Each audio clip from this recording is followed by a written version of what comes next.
자, 이번에는 역행렬에 대해서 살펴보도록 합시다. 자, 역행렬의 뜻이 나오고 있는데, 역행렬이 뭐냐 하면은요, 우리가, 일단은요, 2차 정사각행렬에서 합니다.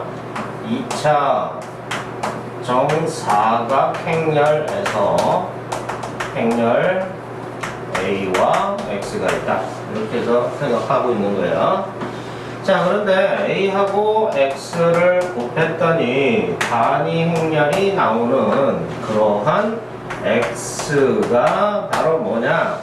역행렬이다 라는 얘기입니다. 자, 그래서 기호로 그 X를 이렇게 표현하고 있어요. A의 역행렬, 마치 역함수의 표현하고 똑같죠. 자, 그래서 AX가 2가 되는 그런 것을 살펴보니까 우리가 그 X를 어떻게 썼어요? 방금 얘기했듯이 A의 역행렬 이렇게 해서 표현을 하고 있습니다. 자, 그러니까 이 X를 다시 여기다가 대입을 한번 해보면, 대입을 하면 뭐가 나옵니까? A의 역행렬은 2라는 것을 찾을 수가 있다라는 얘기예요. 그리고 또 어떠한 특징이 있냐면 바로 교환 법칙이 성립한다라는 얘기예요. 교환 법칙이 성립하느라. 자, 그래서 X와 A를 번갈아서 교환해서 했더니 2가 되더라라는 얘기입니다. 그랬대 X를 갖다 역시 A의 역행렬이라 하더라. 그래서 이것을 갖다가 역시 어디다? 여기다가 대입을 했더니 어떤 것이 나온다? A 역행렬 A를 하면 역시 단위 행렬이 나오더라 라는 얘기입니다. 자, 물론 단위 행렬도 지금 2차 정사각행렬에 곱셈을 하고 있는 거기 때문에 2차 정사각행렬이 나오겠죠. 자, 첫 번째 X라는 것이 역행렬인데 A 인버스 이렇게 얘기를 하고요. 표현을 이렇게 하고 있습니다. 그리고 무엇을? 교환 법칙이 성립한다 라는 얘기입니다. 교환 법칙. 자, 그리고 살펴봤더니 어떤 특징이 이제 보이느냐. 자, 우리가 A에서 X를 곱했더니 2가 나왔다. 근데 그 2가 바로 우리가 생각할 때 A2는 A가 되니까 바로 그때 2를 갖다가 뭐라고 자기 자신으로 만들어주고 있죠. 그래서 단위 행렬이라고 표현을 하고 있지만 항등원 요건 개념으로 보면 곱셈에 대한 뭐예요? 항등원이었어요. 그래서 자, 어떤 곱셈을 했더니 항등원이 되도록 하는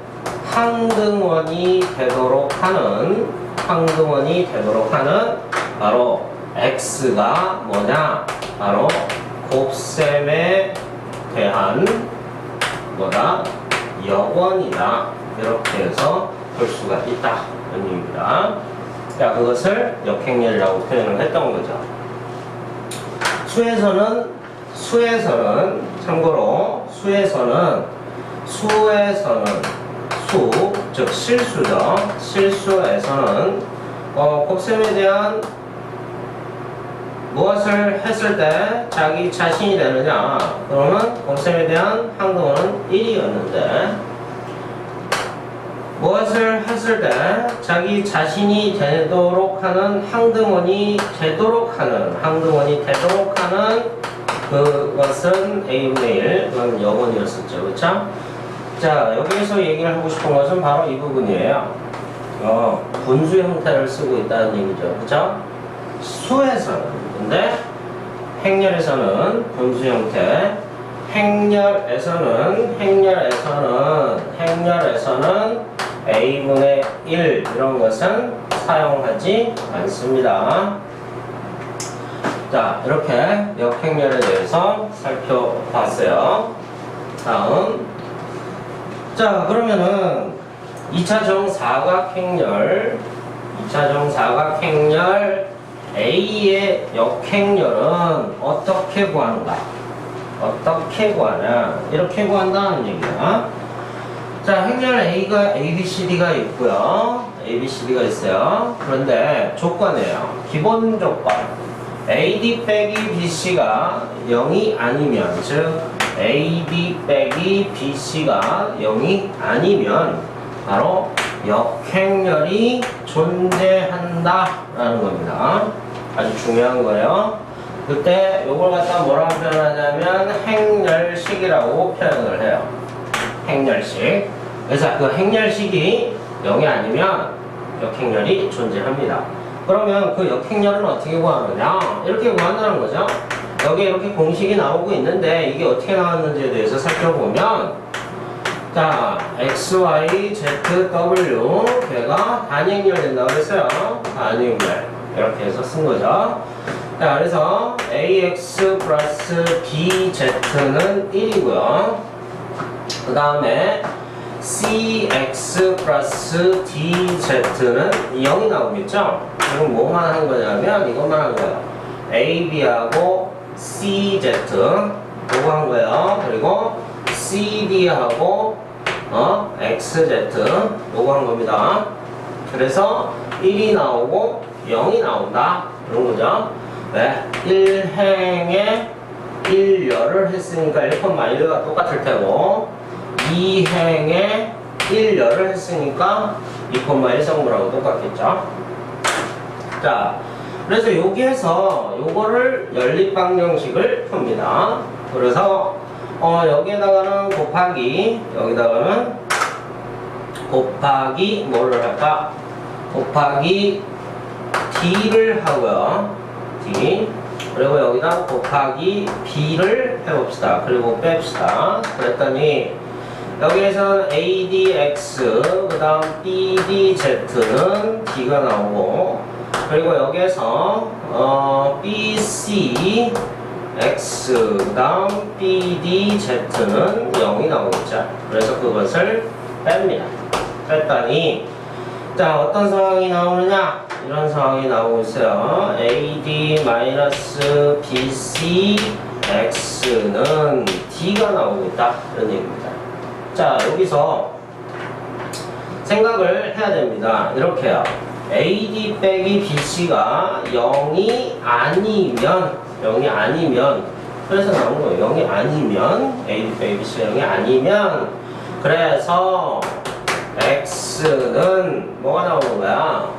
AD 빼기 BC분의 D 이게 나오겠죠, 그렇죠? 자, 이렇게 과정을 거쳐서 쭉 풀어낸 겁니다. Y는 또 마찬가지, 그 다음 Z는 또 마찬가지, 그 다음 W도 마찬가지. 그랬더니 전부 다 AD 빼기 BC의 형태를 갖춰주고 있어요. 그래서 y는 ad 빼기 bc분의 마이너스 b가 나오고요. ad 마이너스 bc분의 마이너스 b 나오고, 그 다음 z는 ad 마이너스 bc분의 마이너스 c가 나오고, w는 ad 마이너스 bc분의 a 이게 나옵니다. 자, 해서 이 식을 갖다가 정리한 게 바로 여기에 있더라 라는 얘기입니다. 자, 이렇게 각각의 성분을 대응을 시켜주고 그 다음에 그것을 연립방정식을 풀었던 겁니다. 그랬더니 AD 빼기 BC가 AD 빼기 BC X는 뭐 이렇게 D 이런 식으로 다 나오는 거예요. 그래서 X, Y, Z는 W는 해가지고 찾아낸 거예요. 자, 그래서 이 자리에 행렬식을 쓰고요. 그 다음에 관찰을 해봤더니 A와 D가 위치가 바뀌고 있어요. 그쵸? 외우기 쉽죠? 그리고 마이너스 B, 마이너스 C 이렇게 부호를 또 바꿔주고 있습니다. B하고 C는 그대로인데 부호가 바뀌어주고 있어요. 자, 역행렬을 이렇게 구하고 있습니다. 자, 그런데 이쪽에서 자, AD-BC가 0이면, 자, 0이면 어떨 것이냐? 0이면 반대말이니까 존재하지 않겠죠? 그죠? 그거는 왜 그럴까요? 방금 봤듯이 AD 빼기 BC X는 D 이런 데서 살펴보면 1차 방정식입니다. 얘가 0이니까요. 0이니까 0 곱하기 X는 어떤 상수가 나오는 거죠. 상수. 물론 0이 아닌 상수. 그러니까 없다는 얘기가 되는 거예요. AD 빼기 BC가 없다. 자, 그러면 참고로 AD 빼기 BC가 무슨 말이냐? AD 빼기 BC가 무슨 말이냐? 이런 말이야. 자, 요게 AD는 BC랑 같고요. 이거를 양변을 BD로 나눕니다. BD로 나눠요. BD로. 자, 그러면은 약분을 하면 뭐가 나옵니까? 결과가 바로 BD. 미안합니다. BD가 아니라 CD로 나눌게요. CD로 나눌게요. 여기 D고 CD로. 그래서 약분을 하니까 어떤 결론이 나오냐면 C분의 A는 바로 D분의 B라는 결론이 나와요. 즉 무슨 말이냐? 이 B가 어떻다는 얘기야? 이렇게 세로로 봤을 때 그 B가 똑같다는 얘기죠?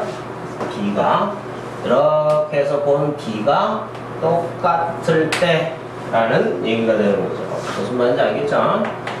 자, 이렇게 해서 역행렬이 존재할 때 역행렬을 구해야 하는 것이고, 그 다음에 역행렬이 존재하지 않을 때 어떠한 조건인지를 이해를 해 주셔야 되는 거예요. 자, 이렇게 2차 정사각행렬의 역행렬을 살펴봤습니다.